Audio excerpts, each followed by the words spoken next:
అందరికీ నమస్కారం. మా విష బ్లాగ్‌కి స్వాగతం. అనుకోకుండా మాకు దేవుడి నుంచి పిలుపు వచ్చింది తిరుపతికి వెళ్ళాలని. నేనెప్పుడు అనుకోలేదు జీవితంలో తిరుపతి చూస్తానని, వెళ్తానని. కానీ ఆ టైం వచ్చింది. ఈరోజు మా ఫ్యామిలీతో కలిసి చేసిన తిరుపతి శ్రీకాళహస్తి ఆధ్యాత్మిక యాత్రను మీ అందరితో పంచుకోబోతున్నాను. మేము ఈరోజు ఉదయం హైదరాబాద్ నుంచి ట్రైన్‌లో బయలుదేరాం 7కి ఉదయం. తిరుపతి వెళ్ళేసరికి సుమారు 11:30 రాత్రి 12 గంటల మధ్యలో తిరుపతికి చేరుకున్నాం. అక్కడ రైల్వే స్టేషన్ నుంచి ముందుకు వచ్చాక సర్వదర్శనం టోకెన్ ఇచ్చే దగ్గర మేము స్టే చేసాము. బస్ స్టాండ్ దగ్గర కొద్దిసేపు వెయిట్ చేసి అక్కడే భోజనం చేసి కొంతసేపు విశ్రాంతి తీసుకున్న తర్వాత వ్యాన్‌లో తిరుమల గుట్టపైకి వెళ్ళాము. అక్కడ గుట్టపైకి వెళ్ళిన తర్వాత రూమ్ టోకెన్లు తీసుకోవడానికి లైన్‌లో నిలబడ్డాం. చాలా సేపు వెయిట్ చేసిన తర్వాత ఉదయం సుమారు 6-7 గంటల సమయంలో ₹50 రూమ్ దొరికింది. రూమ్‌లోకి వెళ్ళి ఫ్రెష్ అయ్యి సామాను సర్దుకున్నాము. ఆ తర్వాత పుష్కరిణిలో పవిత్ర స్నానం చేసి దర్శనానికి అక్కడికి వెళ్ళేసరికి లైన్ చాలా పెద్దదిగా ఉంది. సుమారు 24 గంటలు పడుతుందని చెప్పారు. మాతో చిన్నపిల్లలు ఉండటంతో ఆ రోజు దర్శనం చేయకుండా వదిలేసాము. అప్పటికి చాలా ఆలస్యం అయ్యింది. అయితే అక్కడ స్వామివారి అన్నప్రసాదంలో భోజనం చేశాము. ఆ భోజనం చాలా రుచిగా ఎంతో సంతృప్తిగా అనిపించింది. ఆ తర్వాత రూమ్‌కి వెళ్ళి రెస్ట్ తీసుకున్నాము. మరుసటి రోజు ఉదయాన్నే ఫ్రెష్ అయ్యి టిఫిన్ చేసి కార్ రెంట్‌కి తీసుకొని తిరుమలలో ప్రముఖ దర్శనీయ ప్రదేశాలు చూడడానికి బయలుదేరాము. నెక్స్ట్ టైం సొంత కారు మన కారు వస్తేనే రావాలి.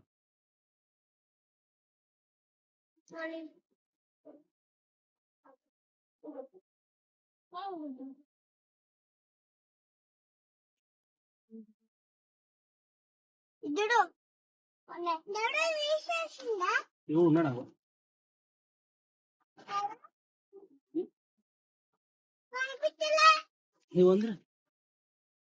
గట తీయచ్చుగా నువ్వు అదే పక్కలకి వెళ్ళాలని ముందు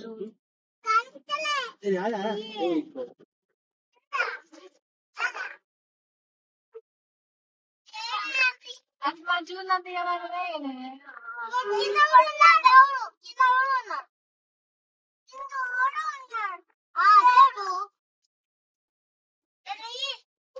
తిరుమలలో ప్రముఖ దర్శనీయ ప్రదేశాలు చూడడానికి బయలుదేరాము. మొదటగా శ్రీవారి పాదాలు దర్శించుకున్నాము.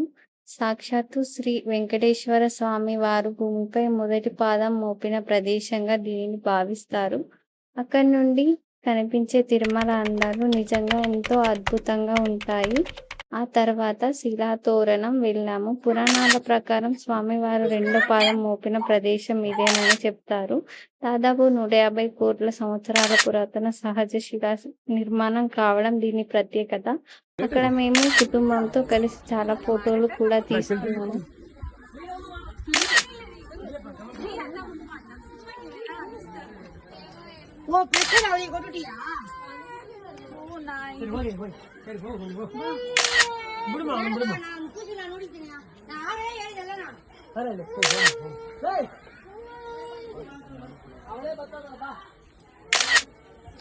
జల్దీ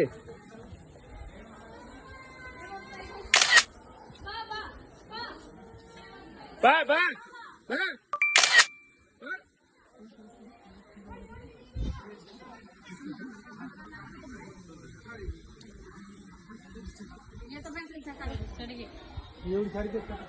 ನಮ್ದು ಐತೆ ಶಿಲ್ವ ಪಕಡಾರಿ ಕೊಂತ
చూడు ఓపెన్ ఫోటో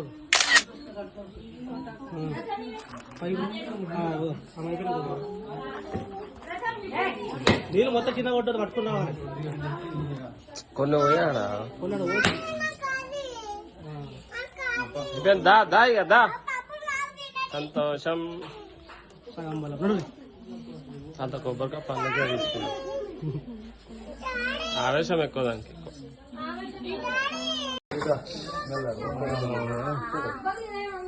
నేను కొబ్బరికాయ పండుగ కొడుమా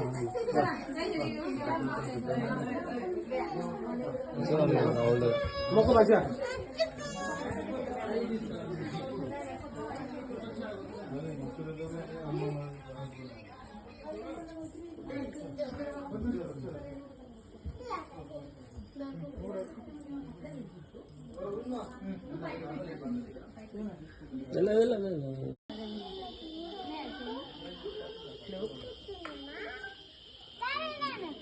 లోపల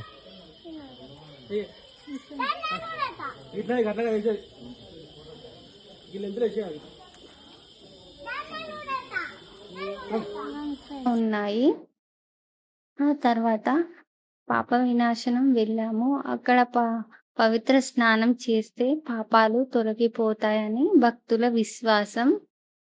మేము కూడా అక్కడ స్నానం చేసి ఎంతో ప్రశాంతంగా అనిపించింది. చివరిగా జపాలి ఆంజనేయ స్వామి ఆలయం దర్శించుకున్నాము. ప్రదేశాన్ని హనుమంతుడి జన్మస్థలంగా భావిస్తారు. అడవి మధ్యలో ఉన్న ఆలయం ఎంతో ప్రశాంతంగా ఆధ్యాత్మికంగా అనిపించింది. ఈ 6 ప్రదేశాలు చూసిన తర్వాత మా తిరుమల ట్రిప్ నిజంగా మరింత ప్రత్యేకంగా మారింది. మీరు కూడా తిరుమలకు వస్తే ఈ ప్లేస్లను తప్పకుండా మీ ట్రిప్లో చేర్చుకోండి. సాయంత్రం రూమ్కి వచ్చి విశ్రాంతి తీసుకున్నాము. రాత్రి భోజనం చేసి మళ్ళీ సర్వదర్శనం టోకెట్ల కోసం గుట్ట కిందికి వెళ్ళాము. రాత్రి 9 గంటల నుంచి లైన్లో వెయిట్ చేశాము. టోకెన్లు రాత్రి 11 గంటల నుంచి ఇవ్వడం ప్రారంభించారు. మాకు సుమారు తెల్లవారుజామున 3 గంటలకు సర్వదర్శనం టికెట్ దొరికింది. టికెట్ తీసుకొని మళ్ళీ గుట్టపైకి వచ్చి కొద్దిసేపు విశ్రాంతి తీసుకున్నాము. మా దర్శనం టైం మధ్యాహ్నం 12 గంటలకు వచ్చింది.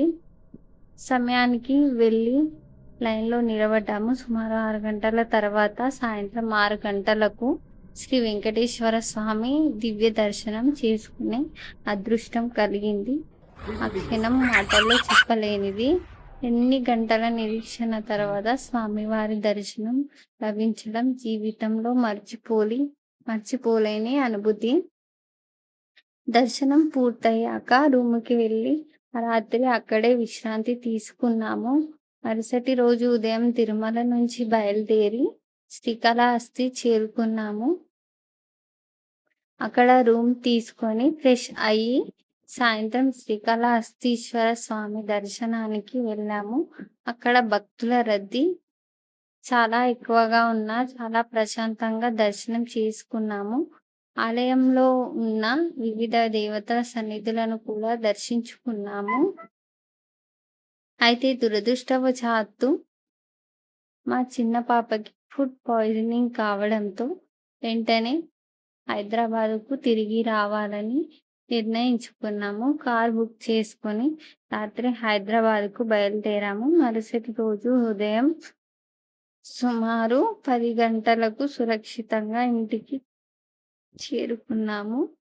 ఈ ట్రిప్లో కొంత ఇబ్బంది ఎదురైనా స్వామివారి ఆశీస్సులతో దర్శనం చాలా బాగా జరిగింది.